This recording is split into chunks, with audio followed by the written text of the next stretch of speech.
Hello students, मैं doctor Anupreeta Mishra. आप अनुप्रीता मिश्रा से इलेक्ट्रिकल इंजीनियरिंग के चैनल पर सिंक्रोनस मशीन मतलब सिंक्रोनस जनरेटर या कहें ऑल्टरनेटर के डिफरेंट आर्मेचर सर्किट में होने वाले ड्रॉप्स को वन बाय वन समझ रहे हैं। सबसे पहले मैंने आपको तीन टाइप के ड्रॉप्स बताए थे कि जब आर्मेचर वाइंडिंग को हम थ्री फेज लोड अप्लाई कर देते हैं और जैसे ही आर्मेचर वाइंडिंग में से करंट बहने लगता है तो तीन टाइप के इस सर्किट में वोल्टेज ड्रॉप्स होने लगते हैं, क्योंकि आर्मेचर के इंडिविजुअल फेस के अक्रॉस डेवलप होने वाला जो ई एफ या ई ए वोल्टेज है वो एग्जैक्टली लोड टर्मिनल पर अपियर नहीं होता, उससे कम होता है ऑल्टरनेटर की केस में या सिंक्रोनस जनरेटर की केस में। ये भी बता दो बेटा, सिंक्रोनस मोटर से रिलेटेड मैं उस दिन थोड़ा बहुत आपको बताई हूँ उस वीडियो में जब इंट्रोडक्शन बताया था डिफरेंट वोल्टेज ड्रॉप्स का। पर मैं सिंक्रोनस मोटर जब बताऊंगी तो मैं सारी चीजें फिर से इलॉबरेटली आपको एक्सप्लेन करूंगी, तो उसके बारे में आप निश्चिंत रहिए। तो जैसे ही आर्मेचर वाइंडिंग में लोडिंग कंडीशन आ जाती है तो करंट आए बहने लगता है और तीन टाइप के ड्रॉप्स होने लगते हैं, तो ईएफ और टर्मिनल वोल्टेज वीटी के बीच में डिफरेंस क्रिएट हो जाता है। और वो तीन टाइप के ड्रॉप्स होते हैं। सबसे पहला drop due to armature resistance, दूसरा होता है drop due to armature leakage reactance और तीसरा होता है drop due to armature reaction. तो आज मैं आपको आर्मेचर रिएक्शन समझाने वाली हूँ कि इसकी वजह से वोल्टेज ड्रॉप कैसे होता है। पर सबसे पहले आर्मेचर रिएक्शन क्या है वो मैं बता रही हूँ। इसका बेस मैंने क्रिएट कर दिया था अंडरस्टैंडिंग का थोड़ा बहुत जब मैंने drop due to armature reactance समझाना शुरू किया था। तो वहीं से मैं वापस इस टॉपिक को पिक कर रही हूँ, वहीं से उठा रही हूँ। तो जब आर्मेचर वाइंडिंग में करंट आए बहने लगता है आर्मेचर वाइंडिंग की लोडिंग की वजह से, तो इन वाइंडिंग्स में करंट बहने की वजह से अपना खुद का आर्मेचर फ्लक्स डेवलप होता है। वो आर्मेचर फ्लक्स जो होता है वो दो टाइप का होता है। एक वो आर्मेचर फ्लक्स जो म्यूचुअली लिंक होता है फील्ड वाइंडिंग से या रोटर सर्किट से और रोटर वाले मैग्नेटिक सर्किट से, और दूसरा होता है जो प्रायर टू रोटर मतलब टिल एयर गैप, वो फ्लक्स लूप जो टिल एयर गैप अपना पाथ कंप्लीट कर लेते हैं, रोटर से पास नहीं होते, वो सारे जो होते हैं वो लीकेज फ्लक्स में आते हैं, जिसको मैंने फाई ए एल कहा। और लास्ट वीडियो में पूरा एक्सप्लेनेशन मेरा आर्मेचर लीकेज रिएक्टेंस को लेकर यही एक्सप्लेनेशन था, आप मेरा वो वीडियो जरूर देखिएगा।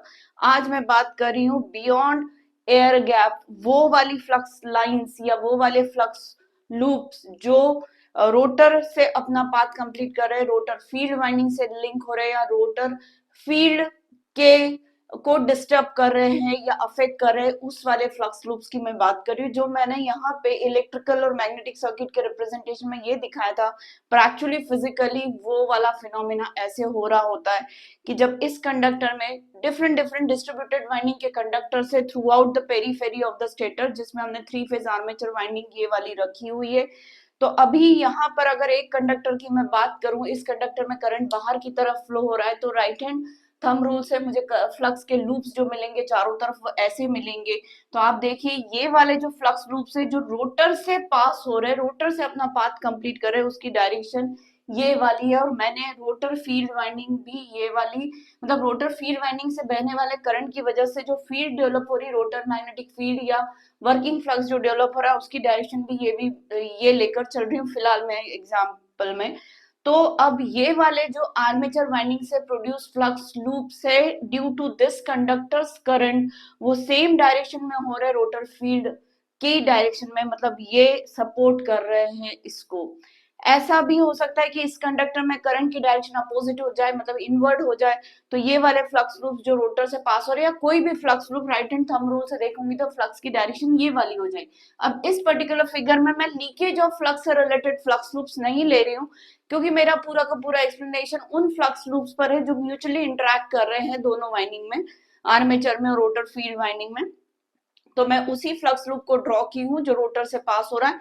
अब यहाँ पर इस फ्लक्स लूप की direction opposite to the rotor field है, मतलब रोटर फील्ड की वजह से जो फील्ड डेवलप हो रही है, नॉर्थ इधर है साउथ इधर है, तो ये अपोज कर रहा है आर्मेचर कंडक्टर से बहने वाले करंट की वजह से प्रोड्यूस फ्लक्स। तो ये दोनों अपोजिट हो गए बेटा। ऐसा भी हो सकता है कि पूरी पेरीफेरी पर प्लेस्ड जो कंडक्टर से स्टेटर पेरीफेरी पर प्लेस्ड जो आर्मेचर कंडक्टर से डिस्ट्रीब्यूटेड मैनर में, उसकी वजह से फील्ड की डायरेक्शन ये वाली भी हो सकती है डाउनवर्ड, मतलब आर्मेचर फ्लक्स जो होगा फील्ड फ्लक्स के 90 डिग्री भी हो सकता है।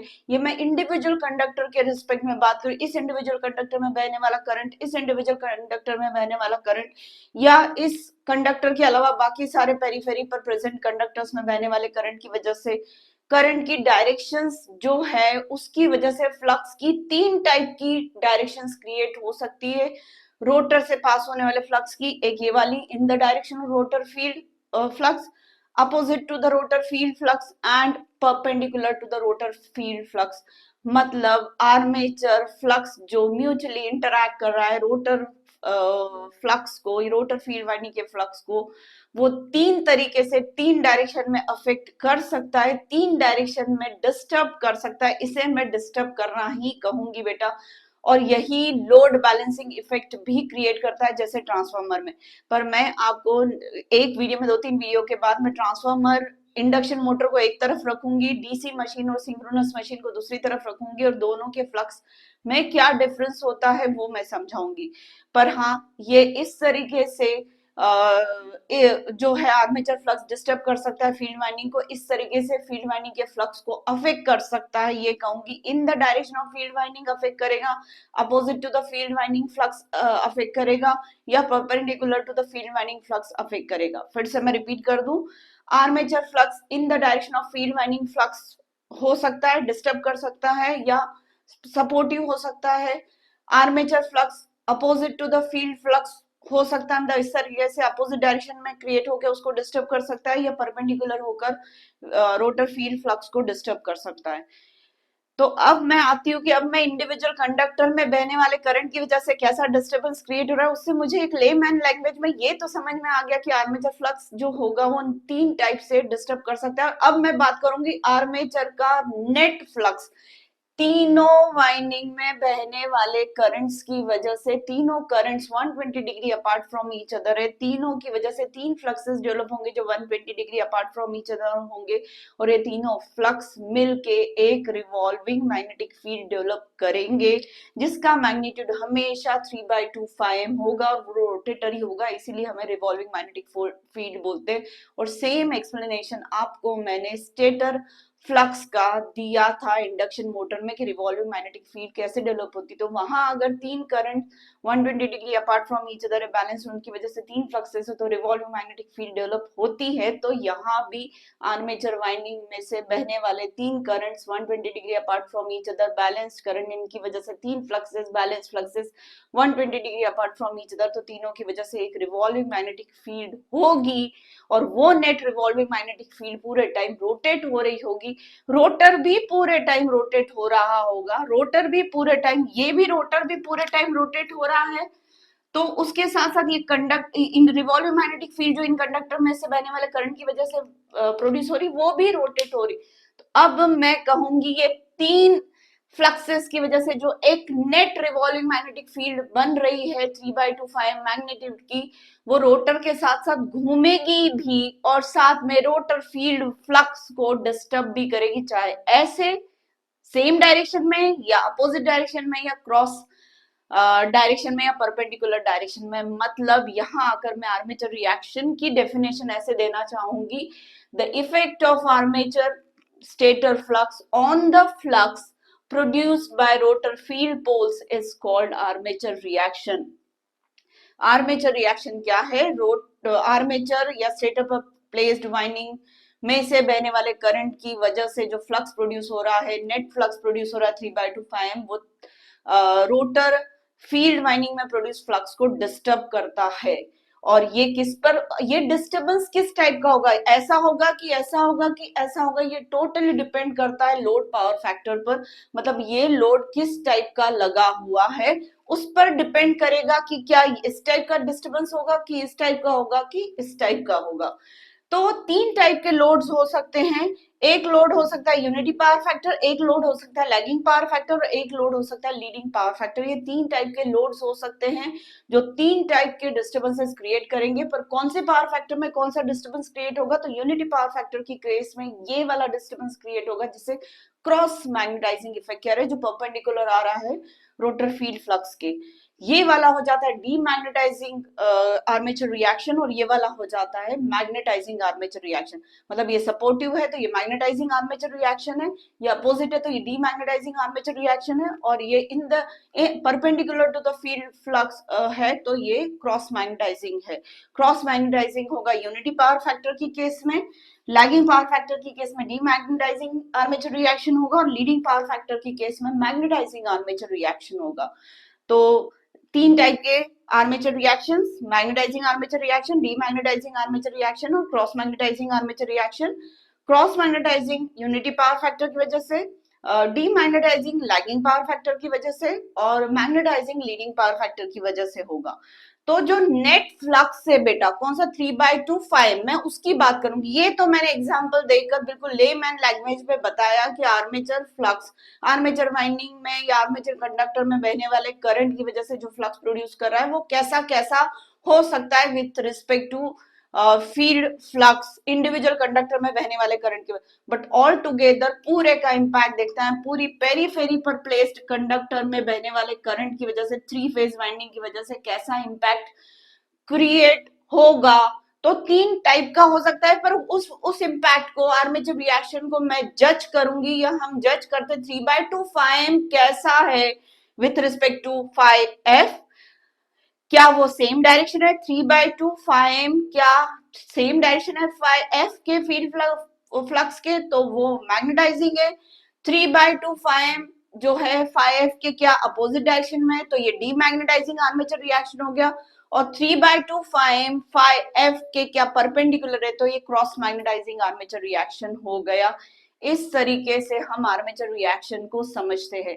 पर बेटा ये आर्मेचर रिएक्शन जो है ये ट्रांसफार्मर में जो हमने लोड बैलेंसिंग इफेक्ट पढ़ा था वही है, पर मैं आगे जाके बताऊंगी कि क्यों वो लोड बैलेंसिंग इफेक्ट कहलाता है या आर्मेचर रिएक्शन कहलाता है। आर्मेचर रिएक्शन हमने डीसी मशीन में भी, डीसी जनरेटर में भी पढ़ा है, डीसी मोटर में भी पढ़ा है, पर वहां पे हम उसको क्वांटिफाई नहीं करते थे, कितनी क्वांटिटी से हो रहा है उसको हम नहीं करते थे। यहाँ पे हम क्वांटिफिकेशन पर जोर देते हैं। तो अब आगे आने वाले वीडियोस में मैं आप लोगों से बात करूंगी सबसे पहले यूनिटी पावर फैक्टर की वजह से क्रॉस मैग्नेटाइजिंग इंपैक्ट या क्रॉस मैग्नेटाइजिंग आर्मेचर रिएक्शन कैसे हो रही वो बताऊंगी। फिर मैं लैगिंग पावर फैक्टर की वजह से डीमैग्नेटाइजिंग आर्मेचर रिएक्शन, ये आर्मेचर रिएक्शन लिखा है, डीमैग्नेटाइजिंग आर्मेचर रिएक्शन कैसे होती है वो समझाऊंगी। फिर लीडिंग पावर फैक्टर की वजह से मैग्नेटाइजिंग आर्मेचर रिएक्शन कैसे होती है वो समझाऊंगी। ये मैंने बेस लिया था एक कंडक्टर में से बहने वाले करंट की वजह से कैसा सपोर्टिव फ्लक्स डेवलप हो सकता है फील्ड फ्लक्स के, नॉन सपोर्टिव फील्ड फ्लक्स के कैसे आर्मेचर फ्लक्स डेवलप हो सकता है, और क्रॉस में कैसे डेवलप हो सकता है उसकी बात की थी। इस बेसिस पर मैं बता रही हूं कि नेट फ्लक्स जो आर्मेचर वाइंडिंग में बहने वाले करंट्स की वजह से तीन फ्लक्सेस है 120 degree apart from each other, उनका जो एक नेट फ्लक्स है 3/2 जो कि आप revolving magnetic field induction motor में कैसे जनरेट होती है वो वीडियो देखेगा तो समझ में आ जाएगा। तो ये नेट फ्लक्स इन्हीं तीन टाइप से फील्ड फ्लक्स को सपोर्ट, नॉन सपोर्ट या क्रॉस में अफेक्ट कर सकता है, तीन टाइप का डिस्टर्बेंस क्रिएट कर सकता है, और इसी डिस्टर्बेंस को हम आर्मेचर रिएक्शन बोलते हैं। अब वो कैसे होता है वो मैं वन बाय वन इन तीन टाइप के लोड्स के लिए आपको समझाऊंगी। तो उम्मीद है बेटा आपको मेरा एक्सप्लेनेशन समझ में आया होगा। आपको इलेक्ट्रिकल इंजीनियरिंग की डेप्थ में जाना है तो प्लीज मेरे वीडियोस को बहुत अच्छे से देखिए। आपकी कोई भी क्वेरी हो तो मुझे कमेंट बॉक्स में लिखिए। जो टॉपिक चल रहा है उससे रिलेटेड हाँ दूसरे भी क्वेरीज देंगे तो मैं उसको भी सॉर्ट आउट करूंगी, पर अगर इससे रिलेटेड समझने में आपको कोई प्रॉब्लम आई हो तो प्लीज आप मुझे लिख कर भेजिए, मैं आपकी क्वेरीज को सॉर्ट आउट करूंगी। तो उम्मीद है आपको मेरा आज का एक्सप्लेनेशन पसंद आया होगा। तो प्लीज मेरे आज के वीडियो को लाइक कर दीजिए, मेरे चैनल की लिंक को अपने फ्रेंड सर्कल में इलेक्ट्रिकल इंजीनियरिंग के ग्रुप्स में शेयर करिए ताकि सबका नॉलेज एनहांसमेंट हो इलेक्ट्रिकल इंजीनियरिंग का इन डेप्थ। Thank you.